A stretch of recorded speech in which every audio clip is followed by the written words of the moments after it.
Breaking ball and a call. Strike three. Third strikeout for Zack. He's going to just watch it go. A grand slam for Bryson Stott. And there's a high fly ball. Deep right field. Harper watches it fly.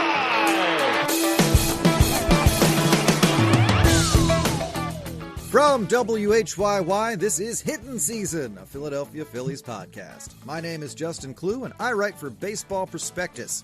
With me is Liz Roscher, the editor of Sabres Baseball Research Journal. Hello, Liz. Hello, Justin. Woo, we're here. Happy Friday. Yes, the Phillies had a travel day yesterday, but we get them back today, and we are also back here at Hittin' Season. Plenty to talk about, despite not having a game yesterday. The Phillies have won their last two series, beating the Orioles at home. Not failing to get the sweep, which I know is frustrating for the players and for the fans watching, but ultimately a positive result, taking 2 out of 3 from one of the league's weakest outfits. But they're about to start a road trip that'll see them hit Texas, Cincinnati, and D.C., so still more to be done by the Phillies as they look to expand their lead in the NL East, keep the Mets off their heels, and deal with plenty of in-house, let's say, concerns as changes are on the way. But I don't know, Liz, is anything in particular before we dive in? Off the top of your head, is there anything that jumped out at you as far as like where the Phillies are at right now that was particularly concerning, or are we more or less in a good place as they head out on this road trip? I think we're in an okay place, though I'll say I think we're going to talk about some of the things that might be concerning as we move on with the show. Mm-hmm. For instance, Zack Wheeler isn't hurt. Now, that is something that's not concerning on its own, but that is the conclusion of a series of concerning news updates, which was that the Phillies ace had a more than normal amount of shoulder soreness after his last start, which anybody over 30 can tell you, yeah, man, join the club. But Rob Thompson told reporters that the MRI Wheeler received revealed no injuries. Wheeler's next start has been pushed back from Friday to Sunday. And while there's nothing to rip your hair out about at the moment, what does this bode for the rest of the season? I couldn't help but wonder. We've already talked about how Wheeler's less than totally dominant starts recently could certainly be just from being tired, and that's still what I think it was. We actually talked about the potential of it being an injury, and it is not one, based on what medical science has revealed.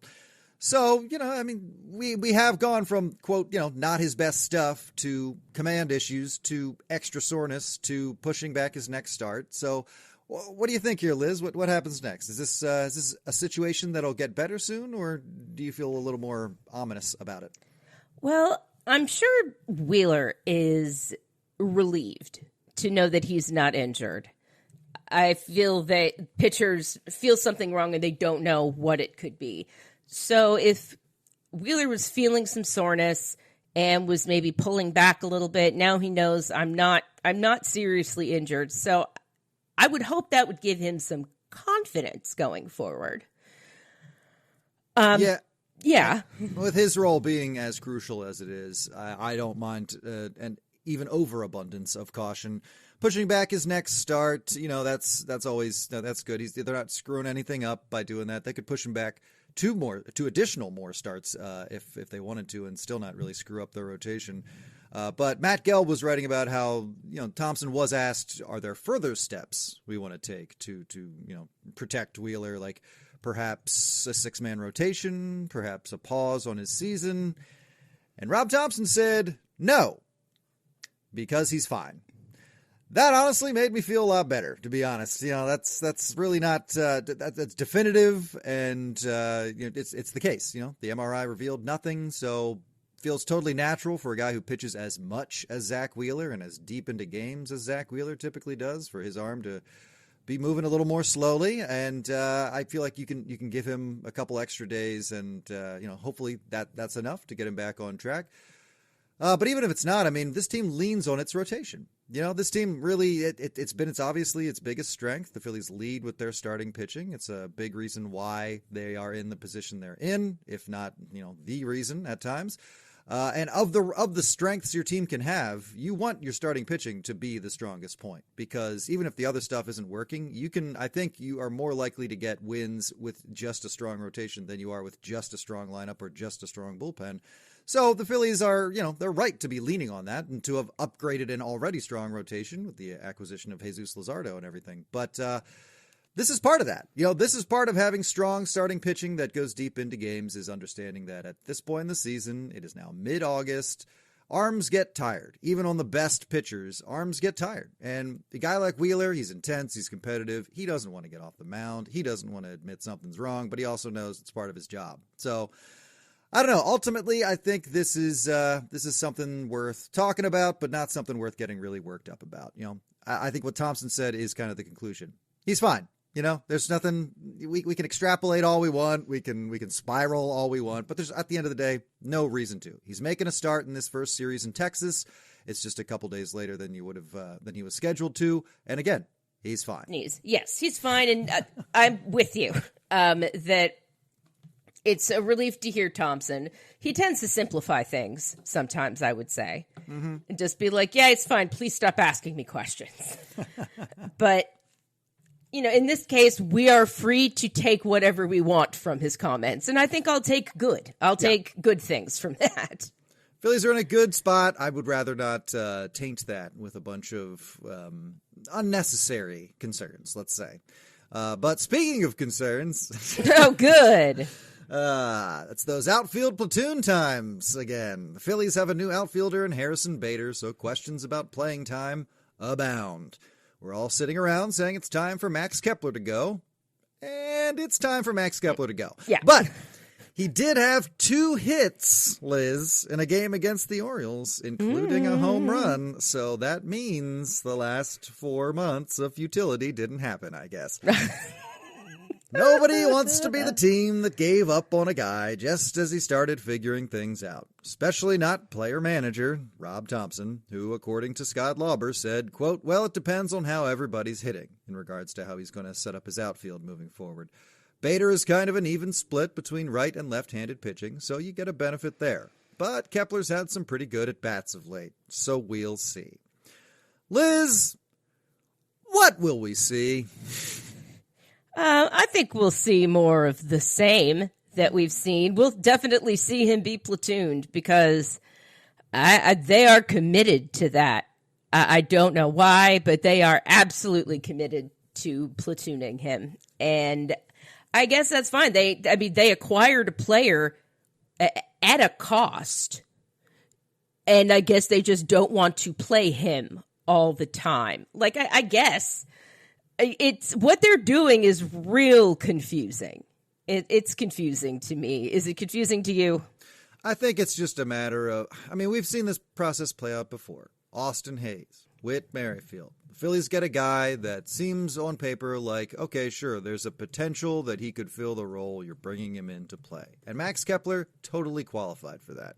Obviously, bounce-back candidate. Obviously, he was coming back from some injury-riddled seasons. But I think they looked at that ceiling he hit a couple years ago and thought, yeah, there's no reason to not assume that at fully healthy and maybe in a new environment, new culture, you got this winning team on its way to the playoffs, that ceiling was attainable, again, for Max Kepler, a guy who hit for a ton of power for the Twins, not just a couple of years ago. So I do get it, but again, we've seen this play out where it just isn't working with the guy, and you just hit this point where the fans are sick of seeing it, and that can happen very quickly, but then a more realistic amount of time, like if you're counting in months the amount of time a guy hasn't been effective at the plate, then it's starting to expand beyond just like the fans being impatient. It's starting to go into like, okay, but seriously, what's the solution here? And if you've already paid $10 million or a giant chunk of a $10 million salary for a guy like that, it's like, okay, so like 3 months are gone, 2 months are gone, 3 months are gone, 4 months are gone. Like, how much realistically do we really think this guy's going to come through? What is the potential for a turnaround at some point? And isn't just acquiring different players a better idea?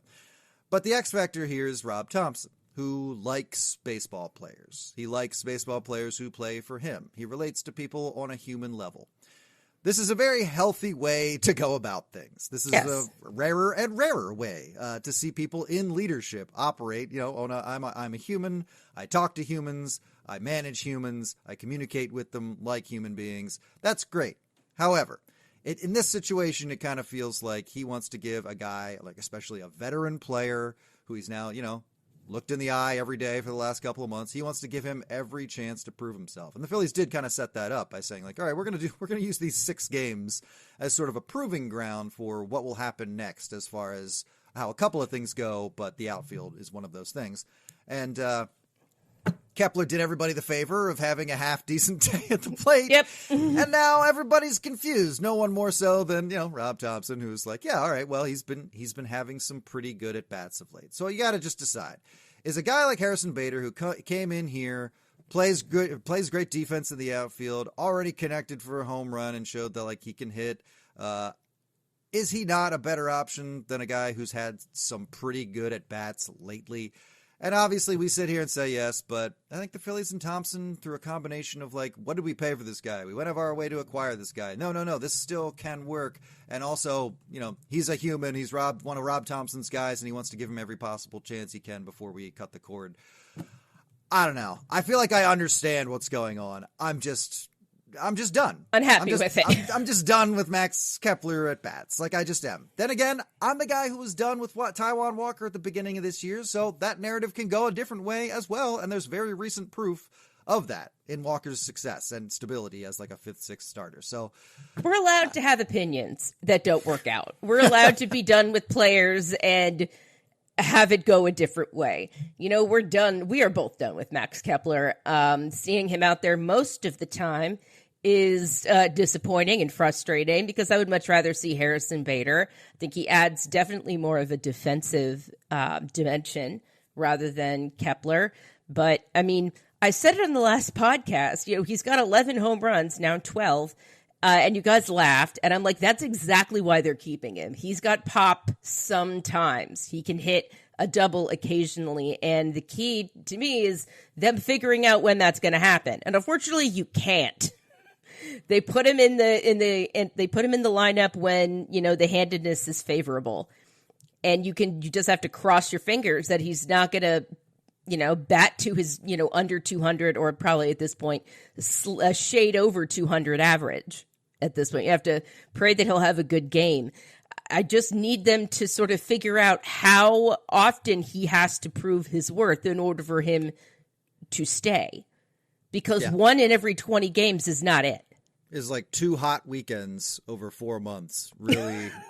really the thing that gets you to keep a major league job. And I will say, before we give Harrison Bader all the flowers, he is 2 for 14 since going to the Phillies. So it's not like he's on fire or anything. True, but how often has he gotten a chance to play every day? Yeah. He's been like it's stutter stepping, and I don't think that's what he was doing with the Twins. And I think having him do that is putting him at a disadvantage for sure.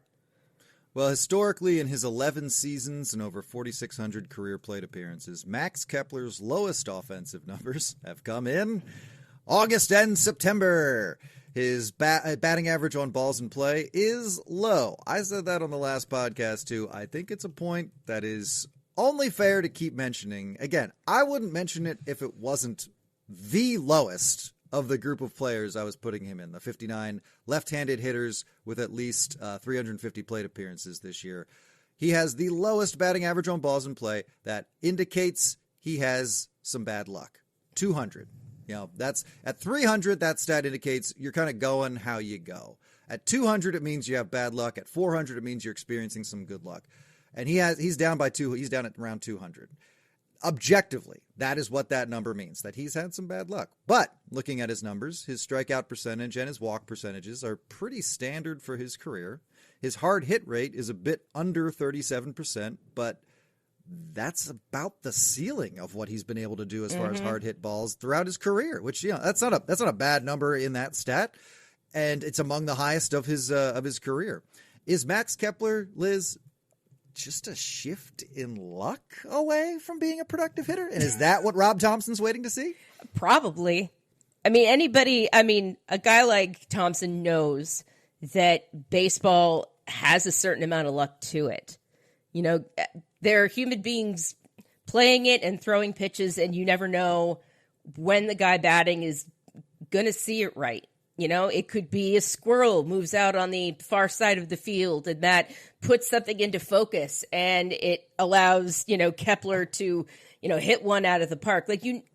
Every little thing, really, it's the butterfly effect. Every little thing could affect, this, and that's all just luck. You can't control it. So I think he's waiting maybe they're waiting to see what will happen. But, at this point, I would guess that he's being instructed by the front office, put him in, play him. For what reasons, I don't know. We can, hazard a guess or two, which we already know. But, otherwise, what is he waiting for? He's not waiting for anything. He himself, I don't think, is waiting for anything. I think the front office is waiting for something to happen. And Thompson's like, whatever you want me to do. You're telling me what to do, so I'll do it as long as you aren't like, well, this is one of the reasons you're going to be fired. I don't know. Supposedly. I don't get the sense that's coming from on high, especially with Thompson. I feel like Dombrowski is comfortable letting Thompson make some decisions. And MLB.com writer Paul Casella broke it down to 3 options moving forward as far as the Phillies outfield goes. You can go 2 platoons, 1 platoon, or no platoon. 2 platoons in center and left, with Harrison Bader and Brandon Marsh playing in center, based on who's pitching. Max Kepler and Weston Wilson sharing time in left. 1 platoon would involve Harrison Bader playing center full-time, and Marsh, Wilson, and Otto Kemp getting some playing time in left. And then no platoons would just mean Harrison Bader in center and Brandon Marsh in left. Brandon Marsh doesn't have a lot of experience in left field, but this team's comfortable putting Kyle Schwarber out in left field on occasion, so I'm not super worried about Brandon Marsh playing left field. How much worse could it be than other things? Right. So of those options, what has the most appeal to you? I feel like this is probably what you'd say as well, putting Bader in center full time just to give him the playing time to let him get in the groove that he could potentially get him. Let him be the player that you acquired him to be, and just see what it's like to have a full time center fielder. And then I'm fine trying Marsh in left and sitting him against lefties and having Wilson and Kemp get some opportunities. And Kepler doesn't factor into that, which again I'm okay doing. I just feel like Thompson's going to do what he feels is best for the team. And ultimately, he does things I disagree with, not all the time, but enough. But I also trust his judgment, honestly, when it comes to managing this team and these guys. I don't always like how long he'll leave in a relief pitcher, but that's not what we're talking about here. I'm more concerned about riding it out with Kepler. And what if it does? What if that just cost you some games that you could have picked up along the way, especially as we hit the home stretch here? You're going to need to see more from your offense. We're just sitting here talking about arms getting tired. Arms the Phillies have relied on all season long. It's time for the offense to really pick things up. And Kepler has not been able to pick things up all season long. I'm sorry, he just hasn't. So I'd be curious, or at least more interested in seeing Bader playing in center and Marsh sharing time in left with other guys who play against lefties. I would agree with you. I think getting Bader some steady playing time, having someone out in center field all the time, because how else is he going to get comfortable with everybody? That's something a center fielder needs, because there's you've got field marshals and whoever that's going to be, but he needs to be able to communicate and know what's happening with the catcher, with, the 2 to 3 infielders that are by him. And I think, and the rest of the outfield, I think playing him, on a platoon is just, again, doing him a disservice, and not allowing him to really get his feet under him here. And fans will notice that, but they'll also be angry about it and boo. I think the easiest place to put is the place where the Phillies have punted since the beginning of time, i.e. 2017, which is left field. They had Rhys Hoskins out in left field for a couple of years. Do we remember this? Left field has been a place where they just stick people. There was another player who had never played. I'm trying to remember when this was. Oh, if you want to go down this list, Darren Ruff, Cody Ashe, there's plenty of guys they stuck out there. That is an organizational, that's an organizational axiom at this point. Left field, you can put anyone out there and it will maybe be fine, probably. And it's not like Kepler's defense has ever been like, he's not, I wouldn't call him like a plus defender, but he's totally fine as an outfielder. That's never been the issue with him. The issue is just, he just can't hit the ball. He's not hitting it. Well, I mean, clearly he's hitting it, able to hit it hard, but he's through a combination of luck and execution, he's just not getting it done. So I'm just ready to see some improvements there. And, when it comes to a roster full of guys, you have some teams in the league are like waiting to figure out who players are so that they know how much to play them. The Phillies aren't in a spot like that. Most of the guys on this team have been here. The Phillies know them. They know what to expect from them. You're always saying, well, maybe this guy can turn the corner, or this guy can make an adjustment, or this guy can find a new dimension to his game. Sure. That's totally possible. Fine. But ultimately, you got a shorthand on basically just about everybody you're putting in the outfield. We know what Otto Kemp can give you. We're pretty sure we know what Weston Wilson can give you. We know what Brandon Marsh is going to give you. The full-time thing where he can hit against lefties, that's over. I think we generally understand he's, at this point, a platoon player moving forward. Harrison Bader's the one that it's not like you don't know what to expect from him, but he's in a new place. He's with a new team, settling in and everything. And you're getting to know him as a player, and he's getting to know playing in a new ballpark, in a new center field with new guys on either side of him. So I would rather give him the playing time so that we know what to expect with him in the weeks ahead, which are more and more crucial, so that there's shorthand on him. And we don't need on Kepler. Like, I feel like we know what to expect from Kepler, and hoping that he just, runs into one on occasion because he's looking a little better at the plate. Hope is not a plan, It's definitely not. Hope's not a strategy. And I think that's all you got for Kepler at this point. So I'd be willing to go down that road. Clearly, Rob Thompson sees it differently. We'll see what happens as we keep juggling outfielders and seeing who emerges as the answer. But this is all coming from the Phillies' general problem with consistency, which offensively, it's just utterly on offense. They're defined by their lack of consistency. And Trey Turner had a quote that I really enjoyed, which was, "We just need to find a little more offense here and there. We've had our big breakout games offensively, but just need a little more consistency." This is from Matt Gelb's write-up in The Athletic. And all I could think was like, all right, Trey, you just let us know when you find that consistency. Yeah. Let us know where it was so that when we need it again, we know where to find it. And I get it. He's just saying that because A, it's true, and B, I mean, it's the answer. But it's not really actionable, You can't really find consistency. You got to just hit your way into it. And I mean, Liz, even in these last two series victories, do you feel like the Phillies found consistency, or do you think, winning by like double-digit runs one day and then losing 5-1 in the finale against Rogers, a very good young Orioles pitcher that I know their fans are holding on to as one of the few bright spots left in their season. But still, to get shut down like that in Game 3, was it a product of the Phillies' kind of typical performances in these getaway day games, or is it another product of their inconsistency? I'd love to see their record on getaway days, just to see if our sense of it bears out with the actual facts. It was an early game. It was a 12:35 game, and I sort of feel like that's never good for them. It's like it's really out of their routine. But it was frustrating to see, and it's something we've seen before. We've seen them put up sort of like very futile performances. Like there were some points where I thought they might score.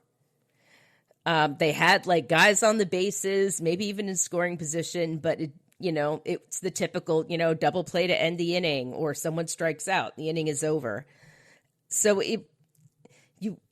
that is sort of a typical performance for them when they lose. There aren't a lot of times when they score a ton of runs and lose. Which, you can score a ton of runs and lose. It does happen to teams, and it's happened, to the Phillies at times, but I don't think it's happened a lot this season. When they score a ton of runs, they tend to bring it home. And so if they're not like really getting it going by the fourth or fifth, I'm like, all right, we know where this is probably going. So I'm trying to count. I believe I've counted it out. The amount of times the Phillies have won the first 2 games of a series and then lost is, I believe, up to 7 this season. Now, like, how much of that does, what's the context of that? Like, what does that look like in the general scope of things? I don't know. Like, I don't have the number of series the Phillies have played this year, but ultimately, that seems moderately high. That seems like it kind of adheres to the narrative where they're a team that struggles in that game, that struggles to finish off the sweep, let's say. And in fact, this one against the Orioles might have been number 8. So I feel like that's a thing for this team for whatever reason. For whatever reason, it's a thing. But hey, you keep winning series, you're going to wind up with a winning season. So, like, on the one hand, you want to think that, but also as you get into the playoffs, you got to be able to finish teams off, as we learned in 2023. My God. Leave a little bit of life and somebody can come back. So hopefully it's a habit. If it is something the Phillies are struggling with, then hopefully that's something they can work out before the postseason gets here. Well, speaking of the postseason, hey, let's talk about that bullpen. Gelb story in The Athletic, also with contributions from Charlotte Barnes, talked about Jordan Romano's job moving forward, which I know a lot of people are curious about. And Thompson had a pretty straightforward answer about this, which was that I see him as, 6th inning. I see him as coming in and shutting down an inning with runners on base. He's done a pretty good job getting guys out of the zone. So Jordan Romano signed to be the bounce back player of the year, closer who performed very, very well in Toronto, suffered an injury, signed by the Phillies kind of, at a lower cost because he was coming back from an injury. Didn't really work as a closer. Now he's a 6th inning guy, Liz. I mean, is this a satisfying? We're talking about we're done with Kepler. Romano's kind of the pitching version of him this year for the Phillies. New guy who just never really found a groove as far as the role he was supposed to play. Do you feel like 6th inning is a good place to stash him? Would you rather just also see him go on? That's not going to happen. But do you honestly? What are you thinking here on Jordan Romano's new job with Joan Duran now closing out games?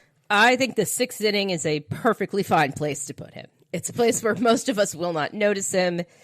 If he allows a run or 2, the Phillies will have a chance to make it back up, depending on how close the game was. So I think it's an all right place to put him. We're all going to see him, but he won't be affecting the game outcome quite as much as he was or could be. So, yeah. It's disappointing that it didn't work out with either of the, 2 of the 3 players the Phillies signed to sort of be comeback players. But those are the dice that you roll when you shop in the dented can aisle at the grocery store. Like when you sign guys who were injured, sometimes they work out, sometimes they don't. And I think the jury is still out a little bit on Luzardo. Just to go back to Thompson's quote, talking about Romano coming in and shutting down an inning with runners on base. I just was curious and looked it up, and Jordan Romano's CRA with runners on base this year is over 13. Hideous. So, listen, he had to say something to finish that sentence. Something had to come out of his mouth, and it was that. Maybe if we shorten the sample size here. Since the beginning of June, it's only a little bit over 10. All right. And since the beginning of July, it is 720. So it's going down. It's going down. And I will add that opponent's batting average against Jordan Romano since July 1st is 143. So yeah, I mean, I'm looking at a CBS Sports article right now, or like a little stub thing, and it's 7 scoreless outings in the last 8 appearances for Romano, and that's bad. I mean, that's not good. I mean, that's good. 7 scoreless outings in the last 8 appearances, but you have to consider what came before and why his ERA is still so bad. I mean, end of the day, it's 2025. Jordan Romano's not the guy we want to see coming out of the bullpen. No. Jordan Romano makes no one feel comfortable. He's one of a litany of guys from that bullpen who just didn't make you feel good. And I know we said for a while there was nobody until Duran got here that you really were excited to see coming into the game. And Romano's kind of still there for me. He is just so hittable. He doesn't miss bats. He just doesn't. And I'm just not going to be excited to see him come into a game with runners on. 6th inning is a little better because, like you said, at least he's not ending the game there. But at the same time, I'm not going to feel good about Romano coming in with runners on base until, he starts showing us something else or we come up with a different plan. But right now we're looking at Orion Kerkering, Matt Strahm, Jose Alvarado, and Joan Duran getting the big moments late in games. According to Thompson, middle relief will be David Robertson and Tanner Banks. And then you get some combination of, you have your Max Lazars out there and the other familiar faces from this year. And I don't know, Liz, I was talking about earlier this year how, you can have a mid to lousy bullpen and you put one real true stud like at the end of it or just somewhere in it. And suddenly the other guys might start looking a little better. It might be a little more palatable to see guys who have been struggling or inconsistent throughout the year. Suddenly they seem like perhaps a little more promising with a true stud out there who can get 3 outs when you need them. And, that kind of player can impact other players as well and really make them, okay, well, I want to get outs more consistently as well. And, it just has a good mental impact on the rest of the bullpen, I think. And so when I see a plan all right, Kerkering, Strahm, Alvarado, who I do think we kind of talked about what his mindset might be coming back. I think he is going to come back with I let these guys down. And I know I'm not going to the postseason, but I gotta make something up for them. So I think he's going to come in with the right attitude and hopefully the right stuff. And with all them kind of filling out this setup role and Duran coming in to close games out, that does sound like a better bullpen to me, honestly. And middle relief for David Robertson, great. Mm-hmm. That was not what I was expecting, but to see Thompson characterize it that way, great. You got lefty Tanner Banks for middle relief as well as another option. And yeah, I don't know. I mean, I'm thinking hopefully this is the kind of bullpen that can get you into October and keep you in October. I don't know. I think it's totally possible. I feel better. I guess what I mean is I feel better about guys who I was a little shakier on maybe 2 weeks ago. Do you feel like there's something similar happening? Yeah, I think so. It's nice to see the bullpen solidifying a little bit. I think Duran has really helped. I think Duran's presence has really made things a lot better. Everyone feels a bit more confident that they're not... Pressure's off. Yeah, the pressure's off. They're not... None of them... They all realize, unless the game is out of hand, advantage or disadvantage, they're not going to be called in to finish a close game. They might be called in to maintain one, but they certainly won't be called in to end it. And that has to be a relief for some of those guys, especially the ones who have not been doing great as of late. I mean, maybe that's what you really need to build Romano's confidence back up. Give him some low... I mean, he's not going to send him in with runners on base. Thompson sees the numbers. He's not an idiot. He's not going to send him in with runners on base. And so maybe, put him in for just a random 6th inning, 7th inning to maintain a big lead. Have him build his confidence back up. I think they sort of threw him into the fire pretty immediately, or at least relatively quickly to start the season. And maybe that wasn't the best thing to do. I don't know. I don't work in baseball, but I would say that he needs to have his confidence built back up somewhat. And some of these, all of them do. A bunch of them do. Yeah. I think Kerkering really benefited. He had a bit of a confidence boost earlier this season, and you could see it the way he pitched, and the outcomes of his appearances were just he was sharper, he was cleaner, he was able to use his best stuff the way it's meant to be used, and I think putting a guy like that, putting Duran out there, I think takes a lot of pressure off guys to be like, all right, look. We there's somebody out there who can get the job done in the ninth. It's not going to be like this committee where you're not sure if you're going in that situation. And they've all got the mental makeup to do it. It's just, look, we brought in a guy who's been able to, who's the best closer in baseball. Like he's going to get the job done. That relaxes people, whether you're on the team or not. So I think this is a positive. And, I think taking this bullpen out for a spin on a 10-day road trip is going to be a test. It's going to be a bit of a gauntlet. The Phillies are going to spend 10 days on the road in Texas, Cincinnati, and Washington, a series of opponents that decline in competitiveness. The Rangers are their opponent tonight, starting the weekend. The Rangers won a series against the Yankees recently, but lost Game 3. The Dallas Morning News was breaking down the Rangers' biggest issue on offense, which is, well, the offense, but more specifically, Adolis Garcia. He went 0 for 5 and made the final out of an inning each time with a runner on base in that game they lost against the Yankees. On 4 of those occasions, they reported, he had a runner in scoring position or at third base.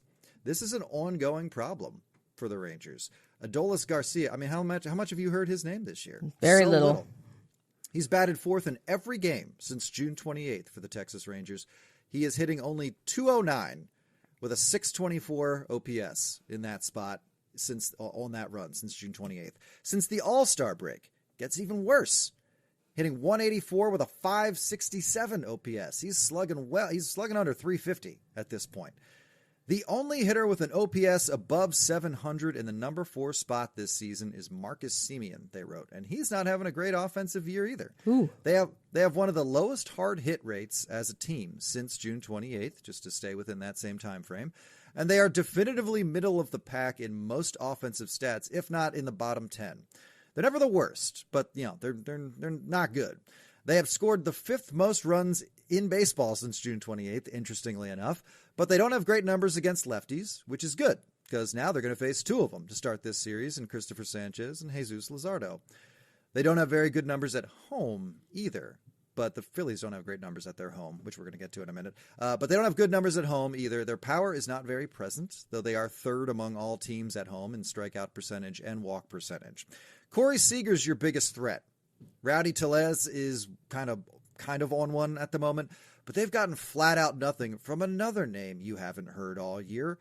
Jock Peterson plays for the Rangers. Totally whiffed and forgot about that. He was signed to be the designated hitter. I mean, I haven't heard his name one time this year. Nope. At the deadline, they did pretty much nothing to help their offense, but did add more to their pitching staff, which was already a strength. The Fort Worth Star-Telegram reads that it is all part of the "this makes no sense" season for the Rangers, who lead MLB in pitching and fielding, but have often struggled to score runs even on balls hit over the fence. Liz, the Phillies rotation has had its struggles lately. Wheeler's soreness, I think they're referring to not having runners on base when they do manage to hit home runs. Liz, the rotation, the Phillies rotation, we've seen some drop off a little bit there. Wheeler's soreness, Suarez's velocity drop, Luzardo's inability to pitch with runners on base. Obviously, Christopher Sanchez is perfect, no notes. But do you think even in this state, set for Sanchez, Luzardo, and Wheeler to face this Rangers lineup, you think they can overcome what's been ailing them and take down this mid to bad Rangers offense? I think they can. I mean, they tend to get surprised a little bit every time by something or someone, like doing what they're supposed to do. Like, for once, someone on the Rangers will probably do something that they're supposed to be doing, but haven't done for most of this season. And they'll get surprised by that. But I don't think there's a problem with them taking down this team. They're not very good. I actually saw them at the horrible Globe Life, which is just a trash fire of a park. Do not go there. Seriously, do not go there. And they lost in extras to the Mariners. So I have no doubt that they could take down this Rangers team. I'll be interested to see how their power looks, though. It's just a handful of games, but if our good friends, the Rangers, have had trouble scoring runs, period, in that park, which I can understand. I've been there. It's like a snow globe, it's like a hermetically sealed snow globe. I'll be eager to see how the Phillies do and if they can overcome some of that. Maybe it's just vibes. The Rangers are just going out on, vibes, and the Phillies can have their own vibes that are better. Well, speaking of pitching, the Phillies will see a couple of old pals in the Texas rotation. Mm-hmm. Merrill Kelly, Jacob deGrom, and Patrick Corbin are all scheduled to pitch. Oh, wow. They each have a nemesis in the Phillies lineup, however. Trey Turner has great numbers against Merrill Kelly. Bryce Harper has great numbers off Jacob deGrom. Harper and JT Realmuto have great numbers against Patrick Corbin, though there was a time for a while where everybody had great numbers against Patrick Corbin.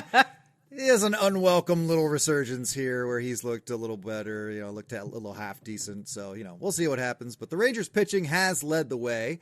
They've given up the fewest runs in baseball since the All-Star break, so don't expect the Phillies bats to necessarily wake up in Arlington. Coming into Friday, no team except the Rangers has kept hitters to a sub-200 batting average since the All-Star break, and they are the only team with a sub-3 ERA in that span as well, collectively. The hitters have the lowest slugging percentage against them in that time. Fortunately, if there's anything the Phillies can do, it's win despite not having good power hitting, as they've managed to do throughout the season. They also lose without it, but still. So, Liz, kind of a similar question here. Well, I'll throw this tidbit in as well. Dave Urim of KYW reports that the Phillies are 10-15 all time versus the Texas Rangers. They are 2-12 all time at their ballpark. They have lost 10 in a row at Arlington. Their last win at the Rangers Stadium was March 31st, 2014. Was that opening day? That was opening day. Yeah, I remember that. I think the score of that one is bonkers. And 14-10, if I recall. Yes. Oh man, that was tough. I think that was a Cliff Lee start. I believe so, yeah. And it was not great. Yeah, that was like a late-stage golden era Phillies team that was squeezing out some runs that day. There were a bunch of home runs. Pretty sure Utley had one. But, wow, I can't believe that was the last time they won. Oh, my God. Woo! They're 0-5 at Globe Life Field as well. So, we have Dave Urim from KYW News Radio to thank for that fun little tidbit. So, Liz, what wins out here? The Phillies pitching, which is their biggest strength, over the Rangers' limp offense, or the Rangers pitching and defense over the Phillies' more productive lately lineup? I'll say it's the Phillies pitching because that's what's been good at Globe Life, and that's one of the Phillies' strengths. I think part of the problem with that park is that it's really a pitcher's park, and if the Phillies rotation is going to find a place to excel, it's going to be there. In this the hermetically sealed snow globe with like visuals that are hard to see, a scoreboard that's hard to find, and shockingly few food options. Yeah, I've got some friends that we make it a mission to like plan trips to go to ballparks we haven't been to, but also have no reason to think it'll ever be on the way to somewhere we're going. And I always think of the Rangers because they're just such a blind spot to me typically. I just have no interest. I just have no interest in going down there. I've not heard great things. It's just, yeah. Unless you're there for work and you have nothing to do and you're in the mood for some passable food. I'll admit, I went to Sweet Baby Ray's there and had a barbecue brisket mac and cheese that was shockingly delicious. Like the mac and cheese, you could actually see the cheese stretch. And unless that's some kind of magic trick, it was actual cheese. It was really good. I cannot vouch for the rest of it. They have a lot of like promotional food, like a Ranger dog, which is like a foot-long hot dog that's not very good. They have some local options, but they're shoved back in a corner, and they were closed by the fourth inning. Oh, exactly. I'm like, I want to go and get some local food, and they're like, nope, we're all out. I'm like, great, all right, I guess I'll go to, the nationally known barbecue stand. So yeah, don't go there unless you happen to be in town and you have money to burn. Though I don't think it'll cost that much. Well, I'm a sucker for Texas Pit, so you might get me on that, Rangers. Like just beef that up a little bit, and we'll talk. Well, the Phillies are hitting the road, like I said, but they might be looking a little different in the days ahead as well. In addition to their deadline acquisitions, Joan Duran and Harrison Bader, the Phillies will be presumably getting fortified by the returns of Alec Boehm, Aaron Nola, David Robertson, and Jose Alvarado. So from that group, Liz, I mean, this will be a different-looking team than it's been in the weeks ahead. Who do you expect from that group to make the biggest impact? Positively or negatively? Ooh, forgot to specify. That's a mean question. It is. Let's say positive. Let's say positive. I'll say Alec Bohm. I would love to say Aaron Nola, but he's, as we all know, he's one of those show me candidates. Like, how are you? Please show me. I think Alec Bohm is probably eager to get back and to get back into the groove. And I think he's shown that he's able to do that without a ton of runway. So I'd love to, that's just a hope, but I would hope that he's the one to get going the quickest and make the biggest impact and fill some of those black holes that are in the lineup. And there haven't been too many, but it would be great to have him back at third. My God, it would be great to have him back at third. I'm going to say it. I think here we are with no knowledge of like those four names I mentioned, no knowledge of what the future holds, just simply going from history and reputation and the context of the current situation with the Phillies and where there improvements to be made and stability to be gained. I think Aaron Nola stands to make the biggest possible positive impact on this team in the weeks ahead. I mean, Look what we're talking about. We're talking about a lot of members of this very strong rotation, seeing little flickers of vulnerability in what has been a pretty ironclad series of performances. And again, it's that time of year. So to get back a guy who is capable of pitching like a number 3, I'll go as high as a number 2 starter. He hasn't done it this year. This has been a rough year, but that's got to be at least partially influenced by the reason why he's been gone on the 60-day injured list, because he was not fully healthy. So getting back a fully rested, fully healthy Aaron Nola, who let's just cap it as at his ceiling as like a number 3 starter. Let's just say that. Getting a guy like that, a number 3 starter, fresh as a daisy off the injured list right now when velo's dropping and arms are tiring, that is a huge boon. And he could wind up playing the role that Andrew Painter was in theory going to play at this point in the season, which, if you looked at Painter's numbers recently, as John Stolness was talking about on the last episode of Hittin' Season, he needs more time. Yeah. He needs more time in the minor leagues, and there's really nothing around that, unfortunately. So Nola stands to, I think, be the biggest positive impact this team gets as they get a fresh arm who is capable of pitching well. He is capable of it. Like that is a fact. We didn't see much of it this year in 2025, but he is capable of pitching well. And, like you said, we will see. We will see who this Aaron Nola is when he comes back and gets back on the mound. But I'm just saying, a fresh arm that is capable of what Nola's capable of doing, it would be a huge boon for this pitching staff right now. So I'm saying it. I'm getting I'm a half step behind Aaron Nola, let's say, with support. I wanted to say Aaron Nola, and I was a coward. So I'll admit it. I was a coward. You said it, and I want it to be true. Very much want that to be true. Well, I mentioned Andrew Painter's name. I want to close with this. You and I, our old stomping ground over at the Good Fight. A lot of great people still writing over there. We have a lot of them pop over on this show on occasion. Yeah. Edinger is one of our common guests. A lot of great voices. Totally worth checking out over at the Good Fight. But I found a comment on one of their posts recently. Oh, good. Now, I'm not calling this out for being any particular type of thing. It just kind of jolted me a little bit when I read it. But somebody said, in regards to who the Phillies were willing to trade at the trade deadline and what they got back in return. And they said, I'll say the quiet part out loud. 5 years from now, we may regret that Painter was not traded instead of Abel and Tait. Now, the track record here that this person referenced was that they hung on to Dom Brown and traded away Carlos Carrasco and Jay Happ and a couple other guys who wound up being solid ball players elsewhere. Nobody, to be clear, the Phillies didn't trade Ryan Sandberg.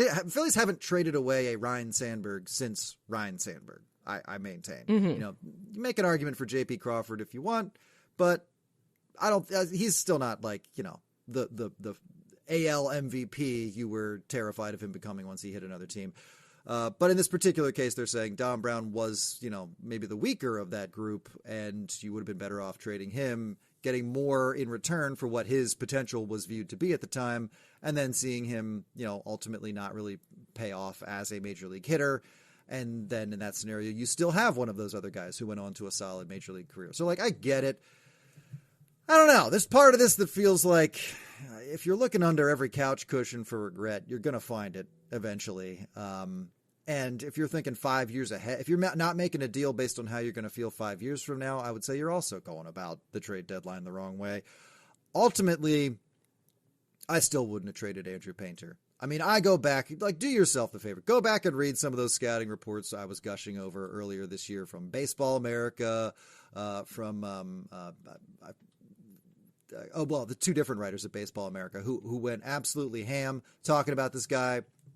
He's the best young pitcher they've seen since, I think Garrett Cole was one of the names mentioned. Like, just really, really high praise from people who don't have Phillies biases and like don't have any of that stuff. Like they were just like, they evaluate pitchers and they were saying this guy is great. Now that's not gospel either, but it is coming from a source that isn't a Phillies source. So there's some value to objectivity there. And also, Andrew Painter has been great. He's excelled at every level of his career. Obviously, we know what his journey has been. Tommy John, now he's pitching. Now he's pitching against like major league hitters who are rehabbing, or quad A guys who've seen a bunch of major league pitching in their lives. And I think he's just going through a period where he needs to make an adjustment again. But ultimately, I still don't think I would have pulled the trigger on an Andrew Painter trade. If anybody was going to, it would have been, I think, the guy who is in charge of making trades for the Phillies. And even he was like, I'm not interested in trading Andrew Painter. So I don't know. I mean, I think it's worth thinking about. It's definitely worth a conversation topic, but I don't know. I don't know if I care enough about the regret that situation would make me feel to gamble on trading Andrew Painter now. I agree a lot, especially when I think of everyone's reaction to when the Phillies traded Sixto Sanchez for JT Realmuto. I think there's like 20 minutes where I was like, that one's going to come back to bite us. I was actually fully convinced, and I let that go, and I was like, nope, it's okay. And you got to remember, what you get back is JT Realmuto, and that has obviously immense value. So I got over that eventually. But yeah, that fear was real. It was real. And you have to think about what you get in return. And I'll talk about Sanchez in just a minute. But you get someone like Realmuto in return. The Phillies desperately needed a closer, and they could get it done without giving up Andrew Painter. It's hard for me to think of another player that would make as positive an impact on the Phillies that, they could have gotten in exchange for Andrew Painter. I think they made the best deal they could. I think putting Andrew Painter on the trade block wouldn't have gotten them anything significantly better than they got by trading, it's Tait and McAble. And the Sixto Sanchez trade was a completely defendable trade under any circumstances without even knowing the future. Sanchez isn't pitching in baseball right now, at least in the U.S. or maybe anywhere. He was, I think, let go by the Marlins at the end of last year and has no 2025 stats in the majors or minors. He's not even, he's not with the team. Yeah, I mean, that kind of tells you what you need to know, but this is not a situation where you know the future when you're making these deals. That's kind of what I'm saying. You don't know the future, and you sort of have to trust the guys that know what they're doing. And in this case, the guys who know what they're doing are still confident that Andrew Painter will be a difference maker. And for a team that's had limited success in producing major league players, or at least major league pitchers, like Aaron Nola is definitely a success story. But like they got Painter and they've nursed him through the whole thing, including a really disappointing injury a few years ago. At this point, with all of the resources they've poured into him, they're not giving up on him, and we have to trust that is the right thing to do. Sixto Sanchez signed with a Mexican league team back in February and was released before the start of the season. That is his current place, unfortunately. Yeah, well. A lot of promise there, but unrealized. Ultimately did not work out.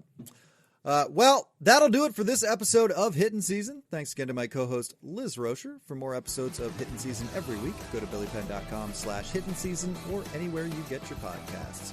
For bonus Phillies podcasts, check out the Hittin Season Patreon at patreon.com/Hittin Season. Thanks for listening, and from WHYY, that's the ballgame. We'll talk to you next time on Hittin Season.